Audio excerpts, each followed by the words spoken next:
First ఇది ఒకసారి start చేద్దామండి. జనవరి 1న లొంగిపోతామని చెప్తున్నారు మావోయిస్టులు. సో హిడ్మా ఎన్కౌంటర్తో అంటే రీసెంట్గా మల్లోజుల, ఆషన్న, వేణుగోపాలాచారి ఇట్లాంటి వాళ్ళందరూ లొంగిపోయిన తర్వాత దాదాపుగా వీక్ అయిపోయింది పార్టీ.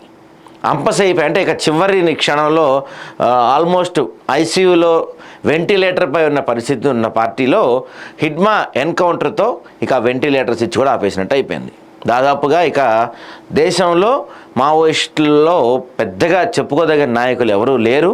ఈ పాత వాళ్ళు వీళ్ళంతా కూడా వాళ్ళ వయసు కూడా అయిపోయింది కాబట్టి కొత్తగా రిక్రూట్మెంట్స్ కూడా ఏమి లేవు కాబట్టి ఇక దాదాపుగా ఆపరేషన్ కగార్ వీళ్ళు ఫిబ్రవరి, మార్చి కల్లా ముగిస్తా అన్నారు. కానీ మనకి డిసెంబర్కే దాదాపు ముగిసిపోయినట్టు కనపడుతుంది. మిగతా వాళ్ళందరూ లొంగిపోతారట. ఇక తుపాకీలు అప్పగించేస్తారు. ఇక సాయుధ పోరాటం మనకు కనపడకపోవచ్చు. ఇక మావోయిస్టులు అనేవాళ్ళు ఉండకపోవచ్చు. ఇక మరి ఆ ప్రాంతాలన్నీ ఏ విధంగా నాశనం అవుతాయో, ఈ అడవులన్నీ ఎలా దోచుకోబోతున్నారో చూడాలి మనం. 100% అందులో డౌట్ లేదు. దానికోసమే ఆపరేషన్ కగారు మొదలుపెట్టింది. ఈ అడవులు దోచుకొని వీటిని చేయడానికే కదా. మావోయిస్టులు కీలక ప్రకటన చేశారు. మహారాష్ట్ర, మధ్యప్రదేశ్, ఛత్తీస్గఢ్ ఎంఎంసీ జోన్ ప్రతినిధి అనంత్ పేరుతో లేఖను విడుదల చేశారు. జనవరి 1న ఆయుధాలు విడిచి లొంగిపోతాం అందులో పేర్కొన్నారు. ఒక్కొక్కరు బదులుగా అందరం ఒకేసారి లొంగిపోతామని తెలిపారు. మావోయిస్ట్ అగ్రనేతలు మల్లోజుల, ఆషన్న లొంగుబాటు, హిడ్మా ఎన్కౌంటర్తో పార్టీ బలహీనమని పేర్కొన్నారు.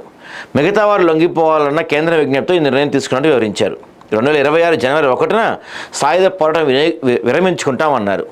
ఆయుధాలు అప్పగించి ప్రభుత్వ పునరావాసాన్ని అంగీకరిస్తామని చెప్పారు. తమకు సహకరించే రాష్ట్రంలో లొంగిపోవడానికి సిద్ధమని పేర్కొన్నారు. అందరూ లొంగిపోయే వరకు మహారాష్ట్ర, మధ్యప్రదేశ్, ఛత్తీస్గఢ్ రాష్ట్రాల ప్రభుత్వాలు సంయమనం పాటించాలని కోరారు.